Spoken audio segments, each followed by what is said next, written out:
நண்பர்கள் அனைவருக்கும் வணக்கம். நான் உங்க அஸ்ட்ராலஜர் சிவலிங்கம் பேசுறேன். நாம் பல ஜோதிட யோகங்களை பற்றி பார்த்திருக்கின்றோம். ஆனா இன்னைக்கு நாம பார்க்க போறது பாதாள லோக யோகம் என்றால் என்ன அப்படிங்கிறத பத்தி, இதற்கான ஜோதிட அமைப்புகள் என்ன அப்படிங்கிறத பத்தி விரிவாக பார்க்க போகின்றோம். நம்ம சேனலுக்கு முதல் முறையா வந்திருந்தீங்கன்னா சப்ஸ்கிரைப் பண்ணிட்டு பாருங்க. சப்ஸ்கிரைப் பண்ணிட்டு பார்க்காதவங்களுடைய எண்ணிக்கை கிட்டத்தட்ட 80% மேல இருக்குது அப்படின்னு யூடியூப்ல சொல்லப்படுகிறது. அதனால சப்ஸ்கிரைப் பண்ணிட்டு பாத்தீங்கன்னா அது நீங்கள் எங்களுக்கு தரக்கூடிய ஒரு பேராதரவாக இருக்கும் என்று இரு கரம் கூப்பி கேட்டுக்கொள்கிறோம். சரி, வாங்க வீடியோக்குள்ள போலாம். இப்ப பாதாள லோக யோகம் அப்படின்னா என்னன்னு பாத்தீங்கன்னா, லக்னத்திற்கு 7ஆம் இடத்துல சனியும் செவ்வாயும் இணைந்து இருப்பது இந்த பாதாள லோக யோகம் என்று அழைக்கப்படுகிறது. அதிலும் குறிப்பாக லக்னம் சரமாக அமைந்து இந்த சனியும் செவ்வாயும் கேந்திராதிபதிகளாக இருந்து இப்படி 7ஆம் இடத்துல இணைந்து இருந்தால் இந்த யோகம் இன்னமும் தீவிரமாக செயல்படும். இது ஒரு அவயோகமாகும், அதாவது தீய பலன்களை தரக்கூடிய யோகமாகும். இது மிக கொடுமையான பலன்களை தரும் அப்படிங்கிற காரணத்தினால தான் இதற்கு பேரே பாதாள லோக யோகம் என்று பெயர் வைக்கப்பட்டுள்ளது.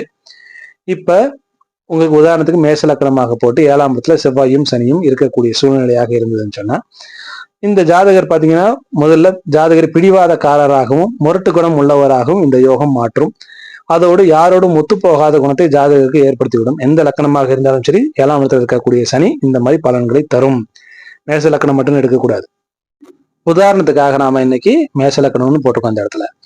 ஆக 7ஆம் இடத்துல செவ்வாய் சனி இருந்தாலே ஜாதகரை பிடிவாதக்காரராகவும் முரட்டு குணம் உள்ளவராகவும் மாற்று கருத்து இருக்கக்கூடியவராகவும் யாரோடும் ஒத்து போகாத குணம் இருக்கக்கூடியவராகவும் மாற்றும். அதோடு சனி தனது 3ஆம் பார்வையால 9ஆம் இடத்தையும் 10ஆம் பார்வையால 4ஆம் இடத்தையும் பார்த்து தாய் தந்தை இருவரையும் பாதிக்க செய்வார்.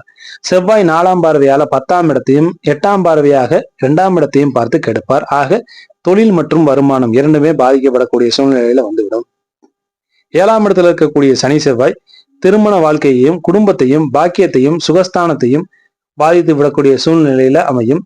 சனி செவ்வாய் இணைவு அவர்களது பாவங்களை தரக்கூடிய பலன்களையும் தரவிடாமல் கெடுத்துவிடும். சனியும் செவ்வாயும் இணைவு பெறுவதால சனியினுடைய பாவக பலனையும் செவ்வாயினுடைய பாவக பலனும் ஜாதகருக்கு கிடைக்காமல் ஏற்பட்டுவிடும். கிடைக்காமல் தடைகள் ஏற்படும். அதனால அந்த பாவக பலனும் கெட்டு போகும். சனி செவ்வாய் பார்க்கக்கூடிய இடங்களும் கெட்டு போகும். ஆக கிட்டத்தட்ட 12 பாவங்கள்ல நிறைய பாவங்கள் ஜாதகருக்கு கெட்டுவிடும். ஏன் இந்த பாதாள லோக யோகம் என்று இதற்கு பெயர் வைக்கப்பட்டுள்ளது என்றால், இந்த யோகம் அமைய பெற்றவர்கள் பிறந்த மண்ணை விட்டு, பெற்றோரை விட்டு, உற்றார் உறவினரை விட்டு தூர தேசமாக சென்று விடுவார்கள் என்ற அர்த்தத்தில் சொல்லப்பட்டது. பாதாள லோகம் என்றால் இருட்டை குறிக்கக்கூடியது. ஆக இங்க லக்னம் சனி செவ்வாய் பார்வைப்படக்கூடிய லக்னம் 2ஆம் இடம், 4ஆம் இடம், 7ஆம் இடம், 9ஆம் இடம், 10ஆம் இடம், அது போக சனி செவ்வாயினுடைய சொந்த ஆட்சி வீடுகள், சொந்த பாவகங்கள் ஆகிய வீடுகள் எல்லாமே ஒளி எழுந்து போகும். இதன் காரணமாக இதுக்கு பாதாள லோக யோகம் என்று பெயர் வைக்கப்பட்டுள்ளது. இதற்கு விதிவிலக்குகளும் உண்டு. பௌர்ணமி சந்திரனோ அல்லது குருவோ சுக்கிரனோ இந்த சனி செவ்வாய் இணைவை பார்த்தா இதற்கு ஒரு விதிவிலக்காக இருக்கும். சனி செவ்வாய் சேர்ந்து இருக்கக்கூடிய டிகிரியின் அளவை, தூரத்தை, சனியும் செவ்வாயும் இருக்கக்கூடிய தூரத்தையும் பார்த்து கொள்ள வேண்டும்.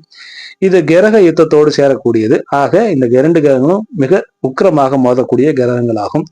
இந்த 2 கிரகத்துல ஏதேனும் ஒரு கிரகம் ஆட்சியாகவோ உச்சமாகவோ நீச்சமாகவோ இருக்கக்கூடிய சூழ்நிலையில இந்த கிரகத்தோடு சேர்ந்து ராகுவும் இணைவு பெறக்கூடிய சூழ்நிலையில தீமை இன்னும் கூடுதலாகவே நடக்கும். சரி நண்பர்களே, இன்றைக்கு ஒரு ஜோதிட யோகங்கள்ல ஒன்றை பத்தி விரிவாக பார்த்தோம். இந்த மாதிரி இருக்கக்கூடிய யோகங்கள் முழு ஜாதகத்தை வைத்தே பலனை எடுக்க வேண்டும். அதனால இருக்குது, உங்களுக்கு அந்த மாதிரி இருக்குதுன்னா நீங்களே கற்பனை செய்து கொள்ள வேண்டாம். மற்ற கிரக அமைப்புகள், தசாபுத்தி அமைப்புகள் எல்லாத்தையும் வைத்தே நாம் பலனை எடுக்க வேண்டும் என்று கூறிக்கொள்கிறேன். மீண்டும் நல்லதொரு பதிவில் உங்களை சந்திக்கும் வரை விடைபெறுகிறேன். நன்றி, வணக்கம்.